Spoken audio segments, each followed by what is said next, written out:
샬롬. 함께 떠나는 성경 여행 제47과 죄수 바울의 로마 도착, 그 두 번째 시간을 함께 하도록 하겠습니다. 지난주에 우리는 바울의 로마 재판을 위한 그 절차들을 11가지를 통해서 살펴보았고요. 오늘은 그 두 번째 시간으로 이제 드디어 바울이 로마에 도착을 하게 되는 내용을 살펴보기로 하겠습니다. 자, 이 내용은 지도를 통해서 한번 살펴보겠습니다. 바울이 로마에 도착하게 되는 그 여정을 살펴보면은 이제 가이사랴에서 2년 동안 감금이 되었다고 그랬죠. 그 감금이 풀리면서 시돈을 거쳐서 이 지중해를 따라서 이 무라에 이르게 되고 다시 배를 타고 그레데에 이르게 된다. 이 그레데를 출발을 해서 수라구사 이 광풍을 만났던 곳이지요. 이곳을 거쳐서 바로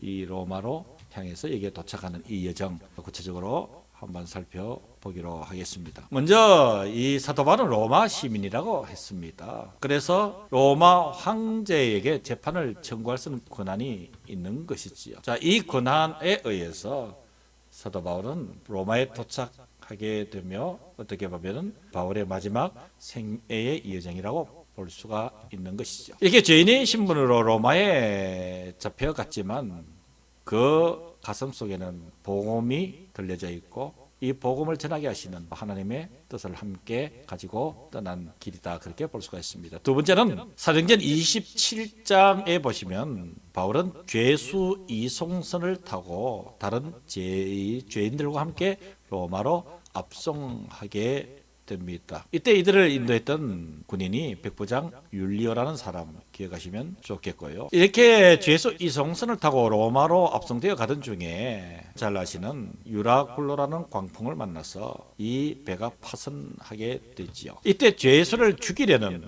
백부장과 군인들을 저지하는 바로 로마 시민인 이 바울의 모습을 볼 수가 있습니다. 사도행전 27장 42절에서 43절에 의하면 군인들은 죄수가 헤엄쳐서 도망할까 하여 그들을 죽이는 것이 좋다 하였으나 백부장이 바울을 구원하려 하여 그들의 뜻을 막고 헤엄칠 줄 아는 사람들을 명하여 물에 뛰어내려 먼저 육지에 나가게 하고 라고 성경은 기록하고 있습니다. 그래서 이들은 목숨을 얻어서 멜리데 섬에 도착을 하게 됐지요. 사도행전 28장 1절에 의하면 우리가 구조된 후에 안적 그 섬은 멜리데라 하더라. 여기에서 있었던 사건들 잘 아시죠? 독사에 물려 죽지 않았던 표적, 그리고 병고침의 표적 등으로 후한 대접을 받고 3개월 후에 알렉산드리아 배를 타고 로마를 가게 되는 것 성경에 기록되어 있습니다. 다섯 번째로 바울이 이제 드디어 로마에 도착해서 가택의 연금을 당하게 됐죠. 이때에 바울에게는 그를 지키는 한 명의 군인과 함께 했다라는 내용 사도행전 28장 16절 이하에 기록하고 있습니다. 이렇게 여섯 번째로 로마 황제 재판을 기다리면서 바울의 사역은 끝없이 이어지고 있습니다. 이렇게 바울이 이태 즉 2년을 셋집에 머물면서 많은 사람들을 영접하고 주의 복음을 전하게 됩니다. 바로 이곳에서 황제 재판을 기다리는 동안에 그는 옥중서신을 집필하게 된다라는 것 기억하시고요. 자, 그러면 이제 바울이 로마에 도착해서 셋집에 연금되어 있으면서 몸된 교회를 위한 기쁨의 고난을 당하게 됩니다. 그 내용을 구체적으로 살펴보면은 로마 가택 연금 때의 바울의 행적을 살펴볼 필요가 있습니다. 앞에서 얘기를 드렸습니다만 로마서 28장 16절에 의하면 우리가 로마에 들어가니 바울에게는 자기를 지키는 한 군인과 함께 따로 있게 허락하였더라. 어느 정도의 자유가 보장되고 있는 모습을 볼 수가 있습니다. 자, 이때 로마 가택 연금 상태인 로마 집으로 찾아오는 이들이 있었지요.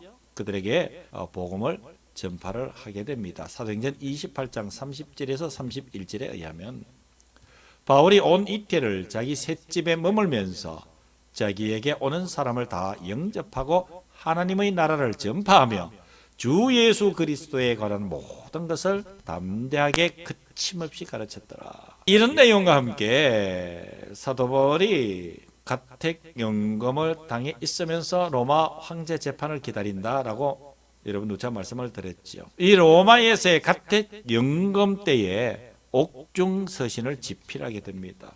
매우 중요한 내용이죠.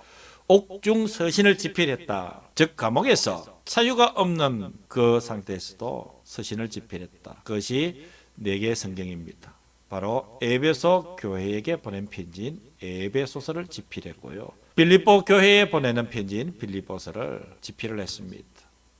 그리고 골로새서 즉 골로새 교회에 보낸 편지, 그리고 개인적인 편지로서 빌레몬에게 보내는 편지, 바로 빌레몬서를 집필을 했습니다. 이 옥중서신에 대한 내용은 다음 과에서 공부를 하면서 자세하게 살펴보기로 하겠고요. 자, 특히 빌레몬서 1장 1절에 보면은 이 빌레몬서를 통해서 그리스도 예수를 위하여 갇힌 자 된 바울과 및 형제 디모데는 우리의 사랑을 받는 자요 동력자인 빌레몬과라는 내용으로 이 빌레몬서에 대한 내용 간략하게 살펴보고 다음 주에 옥중서신 살펴보기로 하겠습니다. 여기까지 제 47과 주 예수 바울의 로마 도착을 마무리하면서 다음 주에 48과를 가지고 성경 여행 함께 할 수 있기를 기대합니다. 수고하셨습니다. 살롬.